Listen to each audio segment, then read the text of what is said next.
사랑의 하나님, 이 시간 가운데 기도할 수 있는 은혜를 주시니 감사합니다. 하나님과 교통함으로 말미암아 영적인 기쁨을 회복시켜 주시옵소서. 세상 그 무엇과도 비교할 수 없는 하나님을 알게 하시고 영원하신 하나님께만 우리의 진정한 소망을 두게 해 주십시오. 또한 말씀과 기도를 통해 하나님을 경험할수록 주님의 몸된 교회를 사랑하게 하시고 주님의 나라를 위해 기도를 하되 전심으로 기도드리는 저희들 되도록 도와주시옵소서. 하나님의 기쁨이 되는 주의 자녀들로 저희들을 이끌어 주시고 오늘의 기도에도 도우시는 하나님을 힘있게 인도하여 주옵소서. 감사하며 들으시고 응답하시는 우리 구주 예수 그리스도의 이름으로 기도드립니다. 아멘. 우리 함께 시편 84편 말씀 읽겠습니다. 84편 5절부터 12절 말씀입니다.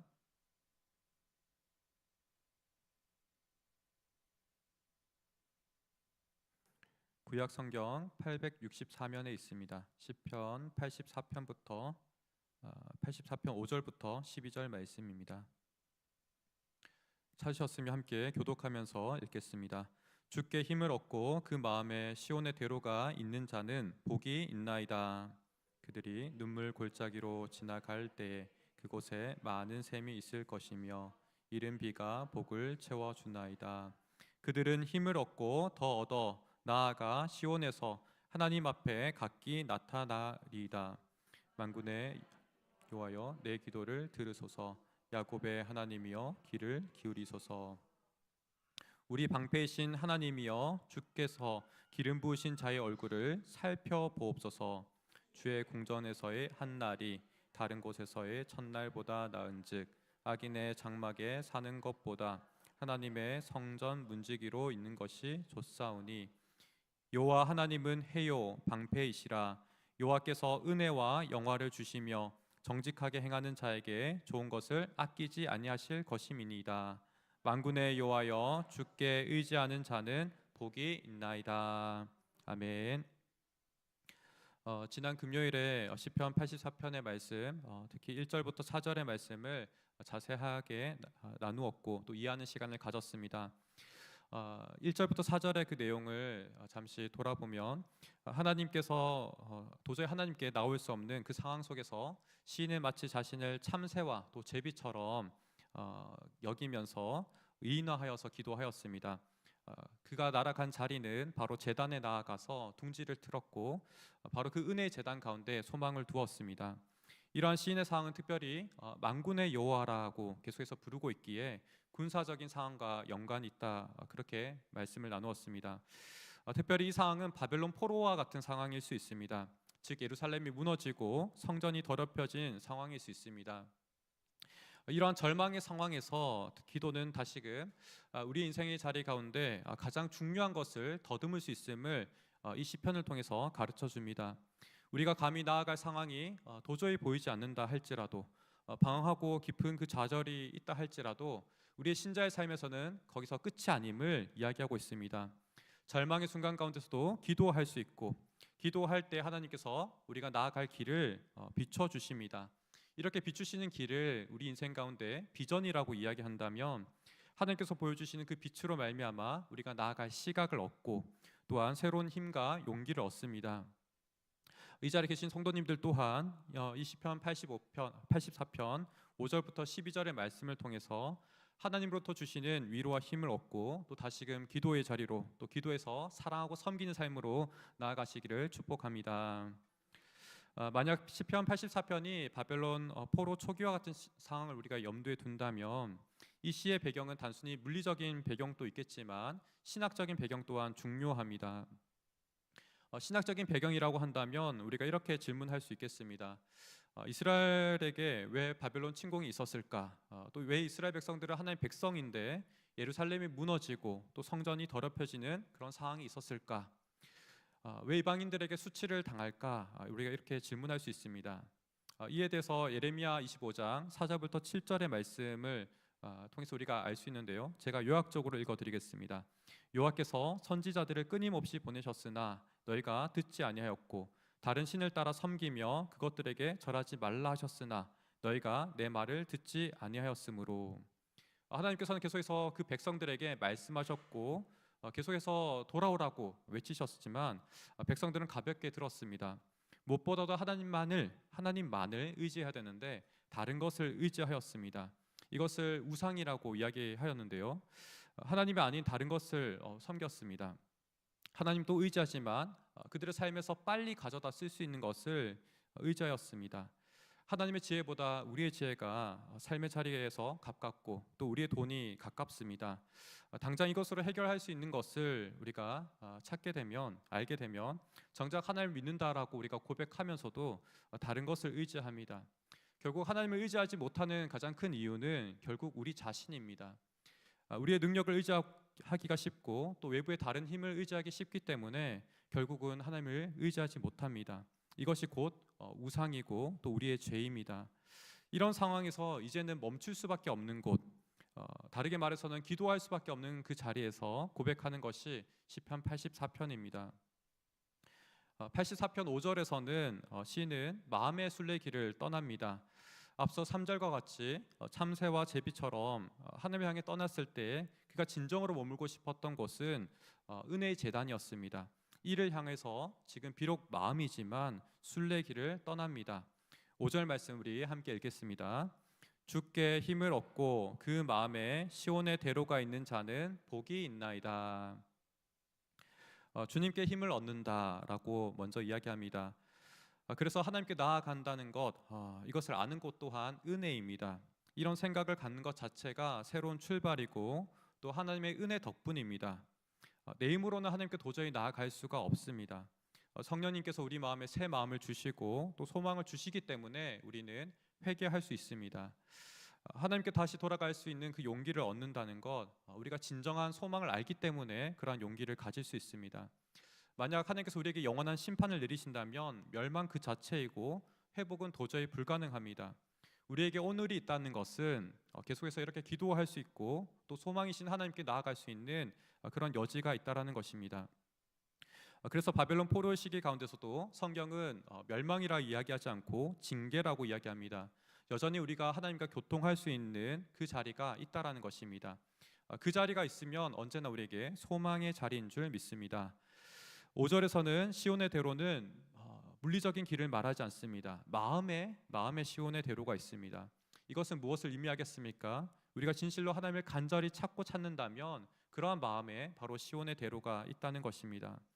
저는 이 표현을 들을 때마다 바벨론 제국에서 기도드렸던 다니엘의 기도가 생각납니다.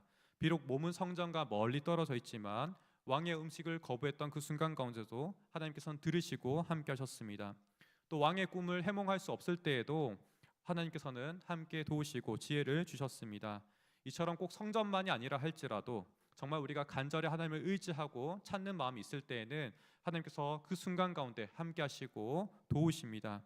이처럼 시인은 마음으로 하나님을 간절히 찾는 여정 가운데 정말 하나님께서 함께 하시고 그 마음에는 시온에 도달할 수 있다는 것을 깨닫습니다. 다르게 말해서 진실로 하나님을 찾는 기도를 드릴 때에 그 은혜 가운데 자신의 의지를 더할 때에 하나님께서 함께 하시고 힘을 주시고 위로하신다는 것, 더 큰 기쁨으로 나아가게 하시는 은혜를 허락하신다는 것을 깨닫습니다. 비록 그가 어떠한 자리에 있다 할지라도, 바벨론 포로와 같은 자리에 있다 할지라도 말입니다. 이를 잘 이해하고 있는 구절이 이어지는 6절의 말씀입니다. 우리 6절 말씀 함께 읽겠습니다. 그들이 눈물 골짜기로 지날 때에 그곳에 많은 샘이 있을 것이며 이른 비가 복을 채워주나이다. 6절에서 눈물 골짜기라고 이야기하는 것은 우리 개역개정에서 하단에 보게 되면 박하 골짜기로 다르게 번역할 수 있다 이렇게 표시되어 있습니다. 박하라는 것은 발삼나무인데요, 아주 건조한 지역에서 키가 작고 둥글게 자라는 관목입니다. 예루살렘과 가까운 지역에서 숲을 이루고 있고 매우 건조한 지역이기 때문에 이 지역을 지나는 것은 눈물을 흘리는 것과 같이 아주 힘든 구간입니다. 순례 여정 가운데 가장 절정과 같은 고난이 있는 곳이 바로 이곳이라 할 수 있습니다. 사실 이것보다 더 큰 기도의 의미 가운데서는 우리가 기도의 어떤 절벽을 만나는 것처럼 가장 어려운 구간을 만나는 곳처럼 그런 고난의 절정이라 말할 수 있습니다. 우리가 기도할 때에도 때로는 하나님을 의지하지만 숨이 턱턱 막히고 탈진할 만큼 갈증이 심한 구간이 있습니다. 그곳에서 우리는 더 이상 나아가기 힘들다. 여기서 더 어떻게 나아갈 수 있을까? 이런 회의적인 생각이 들기도 합니다. 저는 이 표현을 읽을 때마다 저의 실제적인 군대 경험이 좀 떠오릅니다. 행군했던 경험인데 남자들은 대부분 아실 것입니다. 행군을 하면 몇 차례 한계가 옵니다.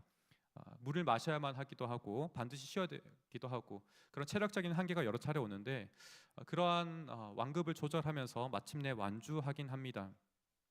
저 또한 행군을 하면서 딱 한 번 탈진이 왔던 적이 있습니다. 장교를 막 임관하고서 다시금 훈련을 받을 때였는데요. 여름철이었고 유격 훈련 가운데 30kg이라는 제대로 된 군장을 메고 행군했던 때였습니다. 정말 무게도 무게이고 땀이 정말 비 오듯이 흐르는 그 상황 가운데서 그만 탈수까지 오고 말았습니다. 정말 이 행군은 도저히 내 힘으로 완주할 수 없다, 불가능하다 이렇게 생각했습니다. 앰뷸런스를 부르던 이 행군을 어쨌든 스스로는 좀 포기하고 중단해야겠다라고 생각했습니다. 그러할 때 저를 돕는 동료들이 있었습니다.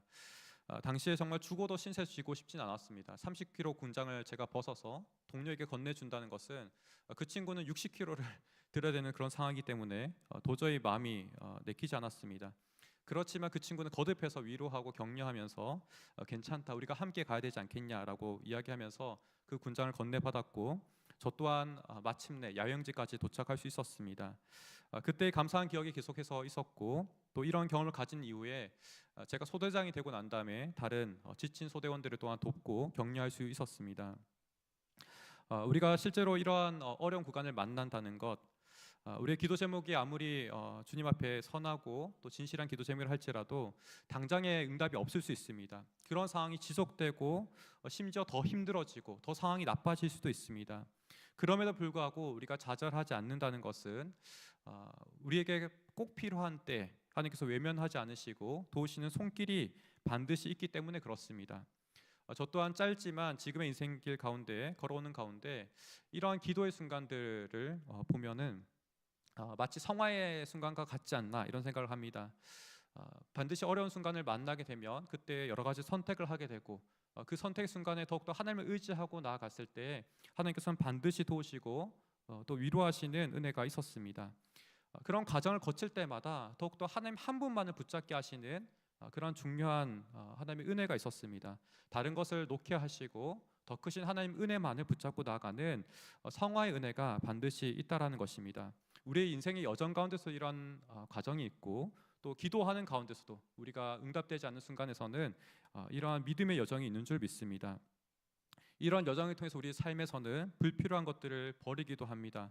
또 정말 하나님의 한 분만을 꼭 붙잡으며 다른 것은 우리가 버리고 꼭 필요한 것만 가지고 나아갑니다. 그래서 신앙은 한편으로는 가지치기와 같고 또 고난을 통과하면서 더욱더 순전한 믿음으로 우리는 나아갑니다.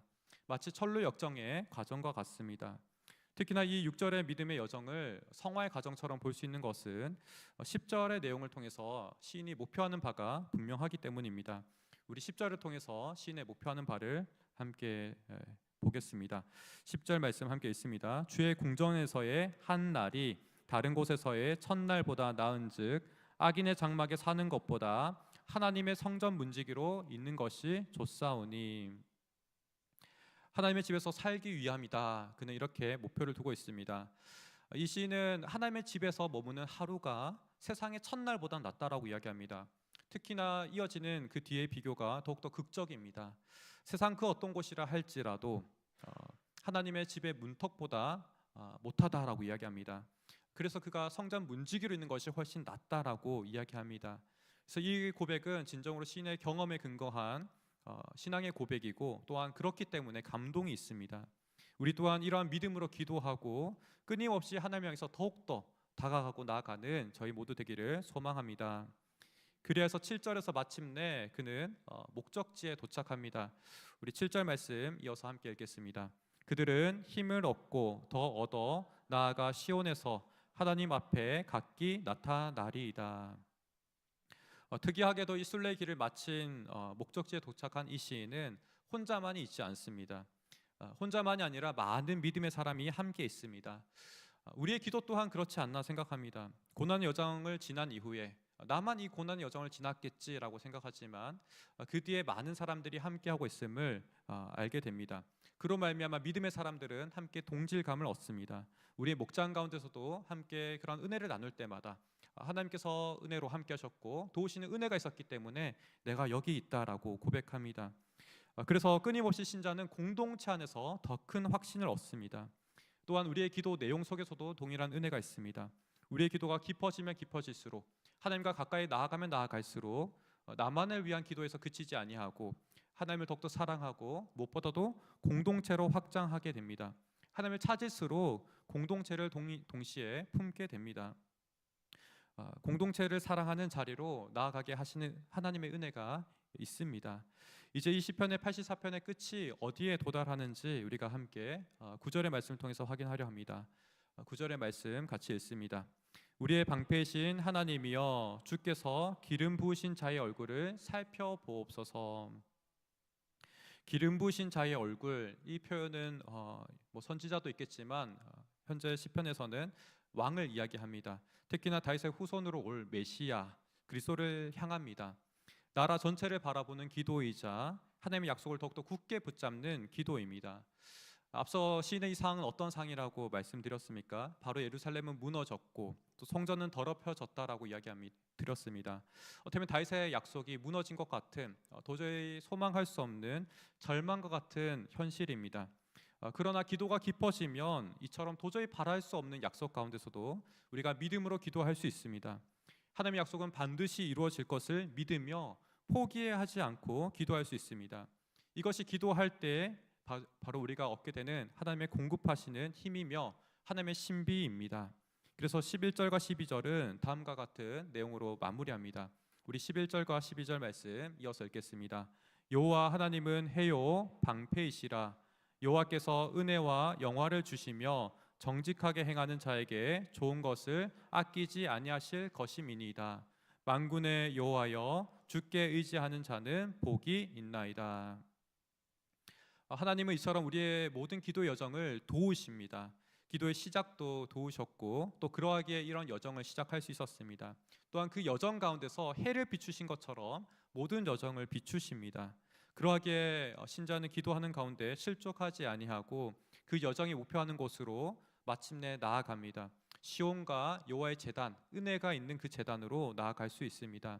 또한 하나님께서는 우리에게 방패가 되어 주십니다. 여러 가지 물리적인 상황에서도 방패로 지켜주시겠지만 우리의 기도하는 가운데 생각과 마음을 지켜주십니다. 악한 사탄으로부터 또 우리가 여러 가지 생각하는 그릇된 그런 부정적인 생각으로부터 우리를 지켜주십니다. 그리하여서 마침내 순전한 마음으로 순전한 믿음으로 나아가게 하시는 줄 믿습니다. 이렇게 기도하는 모든 여정과 같이 하나님께서 함께 하시기에 신자는 복이 있습니다. 12절과 같이 주님을 의지하는 자는 참으로 복이 있습니다. 또한 신약에서는 이 말씀을 어떻게 더 확장해서 우리에게 약속하셨습니까? 화면에 있지 않지만 제가 구두로 읽어드리겠습니다. 로마서 8장 26절과 34절의 두 가지 말씀입니다. 이와 같이 성령도 우리의 연약함을 도우시나니 우리는 마땅히 기도할 바를 알지 못하나 오직 성령이 말할 수 없는 탄식으로 우리를 위하여 친히 간구하시느니라. 이렇게 성령님께서 도우시기에 먼저 우리는 기도를 할 수 있습니다. 우리가 어떠한 말로 하나님 앞에 아뢰일지 그 내용의 시작을 알지 못할 때 성령께서 친히 우리를 간구하십니다. 또한 34절에서 어떻게 약속하셨습니까? 누가 정죄하리요 죽으실 뿐 아니라 다시 살아나실 이는 그리스도 예수시니 그는 하나님 우편에 계신 자요 우리를 위하여 간구하시는 자신이라. 부활하신 주님께서 하나님 보좌 우편에 앉아 계셔서 현재적으로도 지금 당장으로도 하나님께서 우리 주님께서 보좌 우편에서 친히 중보하십니다. 이 은혜가 얼마나 큽니까? 우리를 끝까지 도우시며 또한 끝까지 지키셔서 마침내 우리가 도달하기 원하는 그 기쁨의 자리로 인도하시는 하나님이 여기에 계십니다. 그래서 그 제단에 우리의 집을 짓도록 도우십니다. 주의 궁전에서 한날을 맛보게 하시면서 세상 그 무엇과도 비교할 수 없다라고 고백하게 하십니다. 이러한 말씀의 약속을 가지고서 믿음으로 나아가는 저와 여러분 되기를 간절히 소망합니다. 이 시간 말씀의 은혜를 기억하며 함께 기도하기 원합니다. 먼저는 세 가지 기도 제목을 놓고 같이 기도하겠습니다. 삶에서 우리 또한 믿음의 여정을 걸으며 또 기도의 고백을 드리며 더욱더 하나님 앞을 간절히 사모하며 나아가기 원합니다. 삶에서 불필요한 것들을 제거하며 더욱 주님 한 분만을 의지하고 끊임없이 더 깊은 기도로 더욱더 주님 한 분만을 찾는 기도로 나아가는 저 여러분 되기를 간절히 소망합니다. 그러할 때 하나님께서 이른비와 같이 우리에게 주님의 힘을 공급하여 주시고 더욱더 하나님 한 분을 사랑할 뿐만 아니라 공동체를 사랑하고 섬기는 삶으로 나아가는 그 삶 허락해 주시기를 간절히 기도하기 원합니다. 그래서 마침내 시온과 같이 은혜의 제단과 같이 도착하여서 주님께서 우리에게 베풀고자 원하셨던 그 풍성한 기쁨을 나와 우리 모든 공동체가 함께 기쁨으로 맛볼 수 있도록 기도하기 원합니다. 우리 각 개인이, 우리 가정이, 우리 교회가 그런 은혜를 풍성히 누릴 수 있도록 우리 함께 말씀을 기억하며 간절히 기도하겠습니다.